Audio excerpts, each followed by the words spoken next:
Welcome to a highly questionable Thursday. This is Sarah Spain. It's been a lot of fun having her in this week. What do you like about today's show, Sarah? Celebrating the Astros instead of dumping on the Dodgers. Yeah, that's an idea. Dale, Pop. Like last night, Houston got Justin Verlander for that occasion. You saw what Verlander did throughout the postseason. You need Yu Darvish to step up like an ace when Kershaw doesn't, and he didn't last night. So in the most important time of his life, he pitched as poorly as he ever has. He wasn't missing bats at all, and of course, you could blame that all on him. Yes, Yu Darvish was a big reason why the Dodgers lost this game. So was Cody Bellinger, who was 0 for 4 with 3 strikeouts and stranded 6 runners on his own. So was the entire Dodgers offense. Because listen, yeah, they got down 5-0 early, and that is a tough hole to dig out of. But they didn't score 1 run until so late in the game that it was so late. They had him fine after they got rid of that, Darvish after he was out. Everybody held him, and the offense did nothing. So if you want to blame it on one guy because it makes you feel better, do so. This was a great season. The Astros won. Let's celebrate them instead of dumping on Darvish. Next question. Let's make it more celebratory around here. Does the Astros victory prove that tanking works?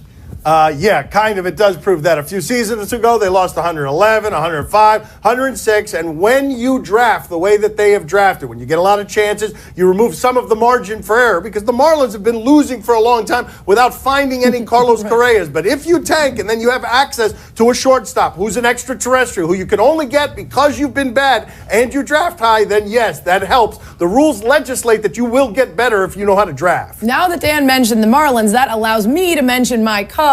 And even though we're not reigning World Series champions anymore, I can still talk about it a little bit because we waited over 100 years for it. That being said, both of these teams, the Cubs and the Astros, prove that if you decide to get players at the right age and then you give them the money before they become great, believing that they will be, that's a better approach than paying someone like Albert Pujols when he's already proven something and he's on the way down. You combine that with drafting, you trade away guys when you're not yet good in order to get players that will be good when you need them, and that's the magic secret. And we've seen it both years, 2 years in a row now. And Verlander at the end. A sprinkle of Verlander at the end. A little Aroldis Chapman, I guess. Do you know what else helped the Astros? What else, Bob? Playing in a baby stadium. Oh, that's right. That baby stadium. Yes. Yes. What does that have to do with last night? The last 2 games weren't in the baby stadium. Right. Okay, so now is it time for Cavaliers fan to panic? I mean, they lose by 17 at home last night to the Pacers. They look old and slow. LeBron is still filling up the stat sheet, and they're getting crushed by bad teams at home. I really don't know how it is that this is all going to get fixed. I think you have to hope that the East is so bad that you could just be better than the East. But they've got legitimate problems because this team is the oldest one in the league, and they're playing like it. Absolutely legitimate problems. They have no offensive sets. They have no defense. They have 2 older players who are injury-prone in Wade and Rose that they need to depend on far too much right now because Isaiah Thomas is out and J.R. Smith can't find his shot. But that being said, this feels like what we do to Tom Brady, right? We're like, oh, he can't play another year. He's too old. And then we do this to the Cavs every year. Oh, they don't look good. This is the year they're finally not going to be great. So should we panic? I guess. If you're a Cavs fan, you should be panicking anyway because LeBron is absolutely leaving and this is the last year you have anything to root for. So I guess you should hope it's a good year. Tristan Thompson is now out for a month with an injury, so they've lost one of the few young players that they have. And I'm telling you, at the end, this is what's going to end up happening. There's going to be nobody left. It's just going to be LeBron out there by himself in a Cavs uniform, and he's still going to win the East, all by himself. Now, that was the finals a couple years ago. And then he's going to leave for Los Angeles. That's right. Yeah, that's right. That's right. That's going to be the punctuation on this.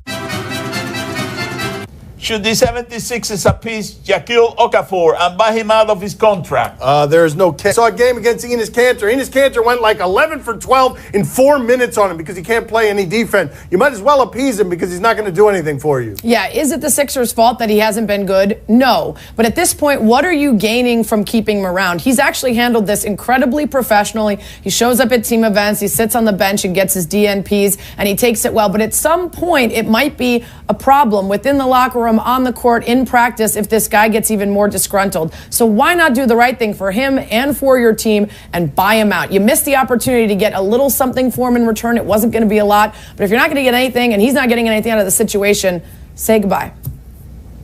So he's no good, huh? No. Are we sure about that? Yes. Yeah. Maybe then he should go to Cleveland. My father's got helpful suggestions for you, LeBron. That's right. You got a lot of old team. He's young. He's young. Yep. He's a young player. Tristan Thompson's out for a month. He's big. Young and bad is better than old and bad. I feel really dirty and insincere. I'm just trying to help LeBron, give him a few tips. You know, I know that he's at the end of his rope, so I'm just trying to help him out. Helpful Poppy. You're at the end of your rope. Let me throw you something that weighs 260 pounds. Would it be smart for Sam Darnold to stay at USC to avoid being drafted by the Browns? Well, I mean, I guess, yeah, that would be smart if you don't want to play for the Browns and you don't want to be in Cleveland. You don't want to be someone who gets swallowed by the curse that they clearly have at quarterback. But I'm never telling anybody who can go high in the draft and be paid for play to stay somewhere where they're not going to be paid for play. I just don't know if this guy will actually be the first pick in the draft. There could be other guys who go ahead of him. Right. I mean, it sounds like a foolproof plan until you're not the first pick and somehow you end up in Cleveland somehow anyway, or Cleveland's bad the year after and they still want a quarterback then, and then they get you then, and now you've given up a whole year of going pro and you still end up in Cleveland. Because there are two things that you know are always going to be true. The Browns are going to be bad in drafting high, and they're always going to be looking for a quarterback, even if they just drafted one the year before. Go get your money. Such a strong point by her. Let's say he does this, orchestrates it perfectly. The Browns are going to pick first again next year. Yeah. After that, then he's going to stay for another year, taking graduate level classes. He's going to enter the league like Chris Wenke at 30 years old, and the Browns are still going to be there to draft him number one. Yeah, he's going to be in Canada in the CFL, still hiding. Is it safe to go? No, they're still bad. And they still don't have a quarterback. Stay up there. He's going to be old and grizzled. He'll be like 50 years old and looking out. Can I play now? No, Browns still picking first. The Browns still exist. I just feel bad for the fans in Cleveland, you know? I can't say that with a straight face. Oh, come on. You can feel bad for the fans. He was sincere. There was empathy there for about a nanosecond, and then the face dissolved into laughter. Coming up next on Highly Questionable. Manchester United, the goalie here is 18 years old. He's in yellow. Oh, Silvar. You know what we also do on this show is shame young people on national television when they make a mistake. And we're doing it again. Yeah. This poor 18-year-old guy dressed like a duck. What? Oh, no! Oh, it was a terrible idea. History is November college football with all the pressure of the playoff chase.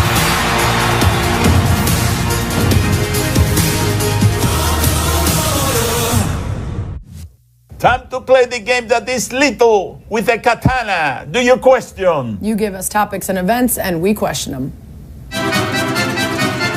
Do you question what Carlos Correa would have done if they had lost? You guys like stadium proposals? No, I hate them unless you've just won the World Series. Right, this was pretty cool. If they'd lost, this probably would have gone differently. It'd be weird in the background. He's doing this while the Dodgers are celebrating on the field. It'd be unusual, right? All his teammates are crying. I actually love it. I guess he had it with the equipment guy in the back of the locker room, and right with 1 out to go, he said, listen, if this all works out, I need you to bring that ring out. So I guess if it hadn't worked out, just pack it in your bag, and then when you head off on your vacation and you're, mourning the loss, you can chat about other good things. Oddly, though, Ken Rosenthal would have also been there whenever he had done it, even in, the Caribbean, months from now. Where was security? She just can't just go to security like that, go into the field, and then breach all security spots there. Breached all security spots. That's what. They didn't know that she was. It is. That's right. What kind of fencing is that? It is. It's a security breach. Everyone knows that. I'm surprised the producers didn't make it a question on this show. Did this security breach tarnish Game 7 of the World Series? Do you question the quality of this fencing? Do you see that ring? Yeah. It was the size of Jose Altuve. I was going to make that. I was going to make that. Too late for it. But I've seen worse. Get in there, Bobby. Get in there. Let's see an assortment of goalie incompetence. Yes. Hold on. We got a whole montage here.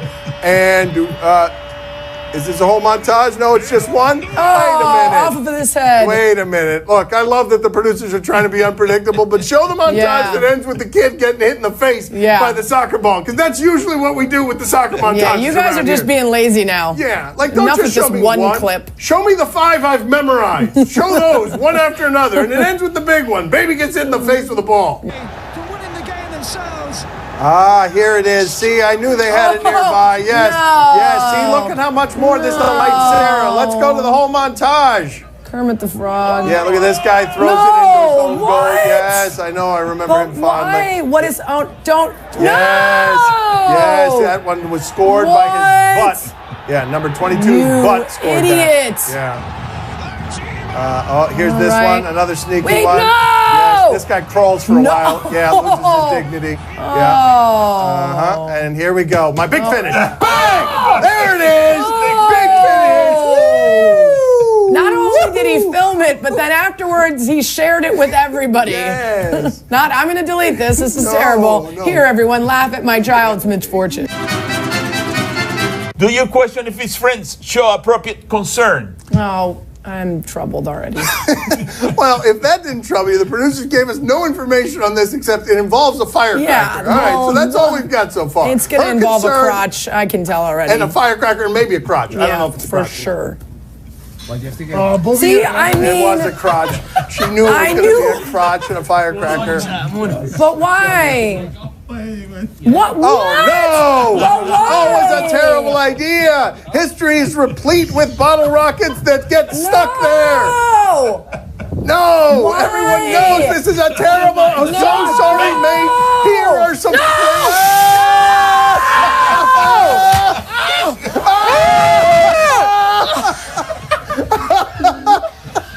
What is wrong with people? Everybody is laughing. That guy is going to be in surgery for a month.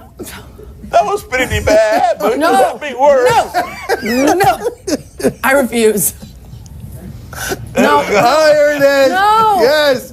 You know what? I'm not sure this is worse. Why? You deserve it. I'm not. You deserve it. I'm not totally positive that's worse. I'm not positive. I'm saying that's one bang and it's over. The other one, it's like they were cooking his butt. They were cooking his butt. But would you rather have it in the front or the back? I mean, that's really the option that we're dealing with here. I don't.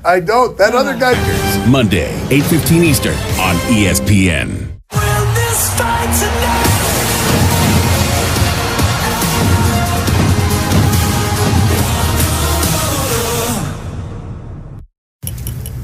Get in there. Got me, Young Rich Nation gear. Looking like I'm not from around here. Young Dabber, not the atmosphere. You still saying swag? Switch it up. We call it dab. Step out with it like that, I call it. Instantly rent or buy. Highly questionable is broadcast from the Clevelander Hotel on beautiful South Beach, Miami. Time to play the game that hopes Sarah will never leave me. See? Oh no. You tell us what's on television tonight. He'll have no problem if I leave. On TNT, Warriors Spurs. Yeah, this will be fun tonight. But let's check in on Swaggy P and JaVale McGee. JaVale is a champion now. Swaggy wants to be one. Something happened here the other night against the Clippers. Yeah,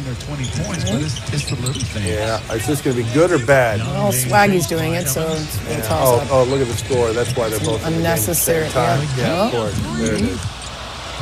Okay. Oh, we're going to keep going with this.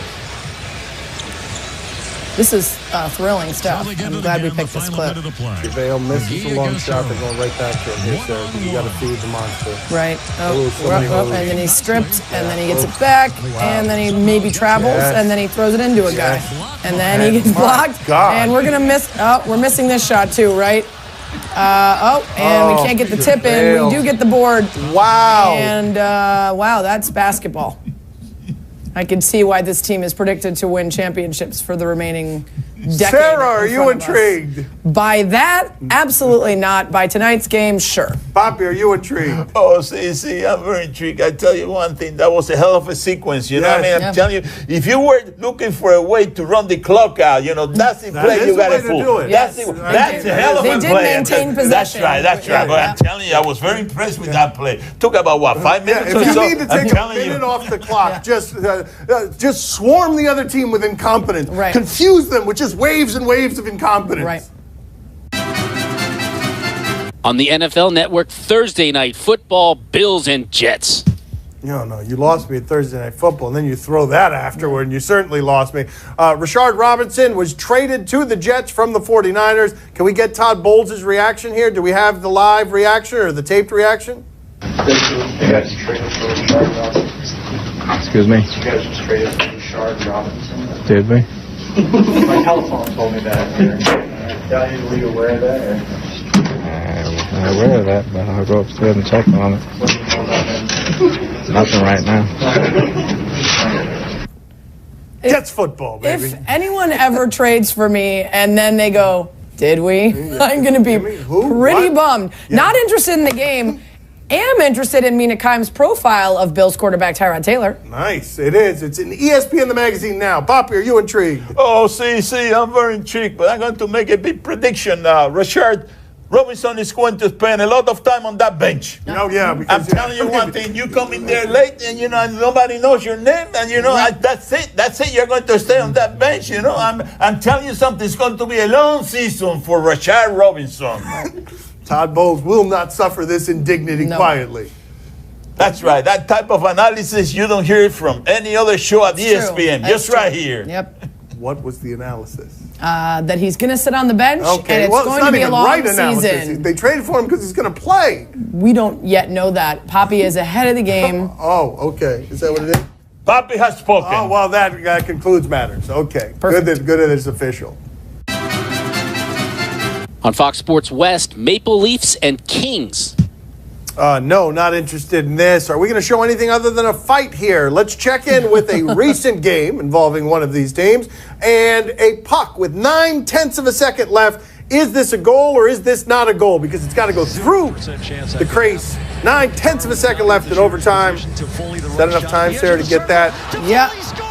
Now they're gonna show us 11-teen replays to see if the puck was fully over the line. No, another angle. Yeah. Oh, that's a goal. Yes, that's amazing. Oh, you can't allow that. Bobby's going to fire someone here. Sarah, are you intrigued? I like hockey, and I like Bailey, the Kings mascot. Poppy, are you intrigued? Oh, see, I'm very intrigued. Are you kidding me? That puck just made it through that line there, with 0.4 seconds left. That's right. Wow, I think that the guy that was working that clock has some money on that game. Oh, I'm telling you, I think that he has some money on that game. I'm telling you, that was too close to call. That's right, but I'm telling you, that's right. I can smell something fishy. Slow finger on the old timer.